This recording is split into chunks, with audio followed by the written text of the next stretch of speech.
Hey SWAT, Brandon from the Bantu Sun. Thanks for hopping on with me today.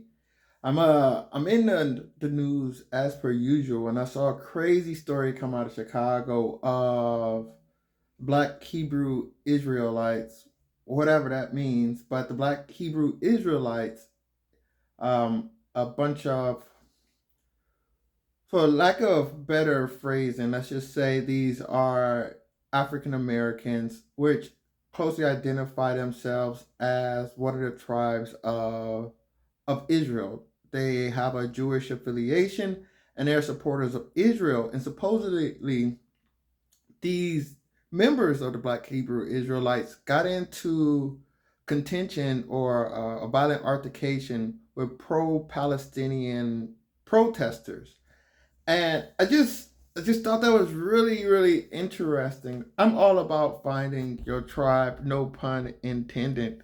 But just the energy that this Israeli Palestinian, the oxygen that the Israeli Palestinian conflict has taken up in the room these days, you would imagine that the world is going hunky dory before this happened, or right now because of the space it's taken up. And I think a lot of that has to do with the power of media, and it's a real reminder of the importance of media. In the game of American football, they always tell the quarterback when he's throwing a ball to a receiver to look off the receiver, because if you just throw directly to the receiver you want, if you just focus in on that receiver, what will happen is that defense will follow your eyes. And when they follow the quarterback eyes, they will converge on that receiver. So what good quarterbacks try to do is they're throwing right, they'll look left, try to move the defenders to the left, and then quickly turn and throw to the right. And the reason why I say that is because vision precedes action. Vision precedes strategy. You have to see it first. You have to have. That's why they say you have to have a vision. It's not what you look at; it's what you see. And if you're not looking in the right direction, or you're not looking at your goals or what you're trying to accomplish, if you don't have a vision of it, it's hard for you to move in that direction. And that's what media does. It focuses the vision of the masses. It puts glasses on them with blinders that focuses that attention and raise the temperature on whatever they're trying to acquire. Because if you can look up, you can get up. And what you see, perception is reality. I could go all day because it's so important. This rule of life. Your vision precedes your action. You have to see it. You have to understand it, and accordingly, people, once they see what you're really after, or they can see your vision, then it's easier for them to manipulate you or influence you in some sort of way. I think the big point is, one of the stories I came across recently was the AGOA trade agreement, the trade agreement between the U.S. and Africa. And the U.S. is basically planning on kicking out four of those members: Niger, Gabon, Central African Republic. No surprises there. Central African Republic, way too cozy with Wagner Group, Russia. Niger, Gabon with the recent coups. And then also they're including Uganda. A lot of that is going to be around the anti homosexuality bill that came about. And I just think the West is not on the best terms with Museveni for one reason or another. And Uganda is a very important country in East Africa. I believe it is the second most populous landlocked countries in the world, behind Ethiopia, of course. And of course, these people need free trade to raise the standard of living for their people. And of course, I don't think the issue is not these restrictions, because I don't think it really matters what any country do. You Saudis chop up bodies in foreign embassies, and nobody's talking about cutting off relations with the Saudis. And it's no disrespect, the Saudis have put themselves in a position where they're able to manage their foreign relations. And a lot of these other countries don't have the health or the diplomatic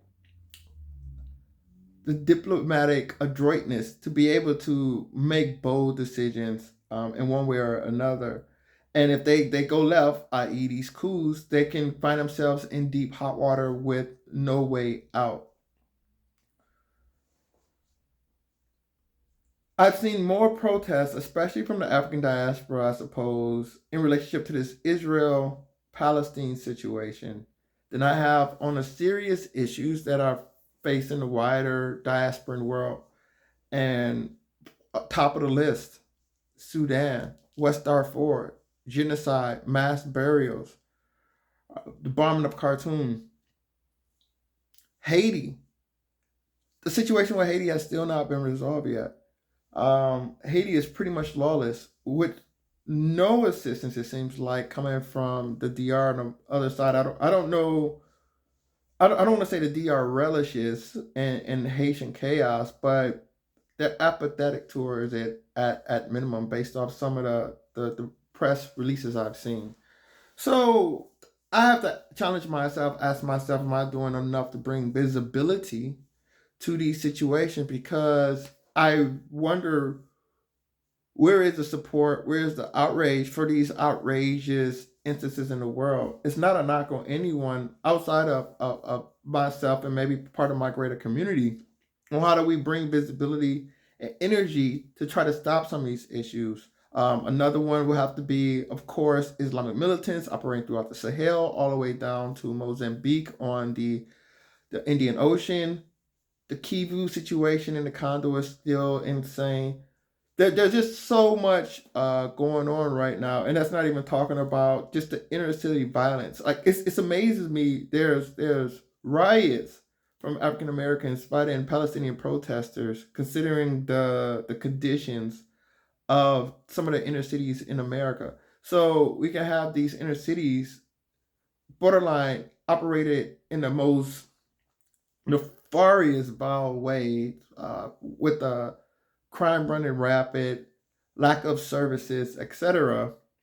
But there's so much energy for the a situation that's occurring on the other side of the world. So that perplexes me, and all I can come back to is it has to come down to vision and what people are looking at.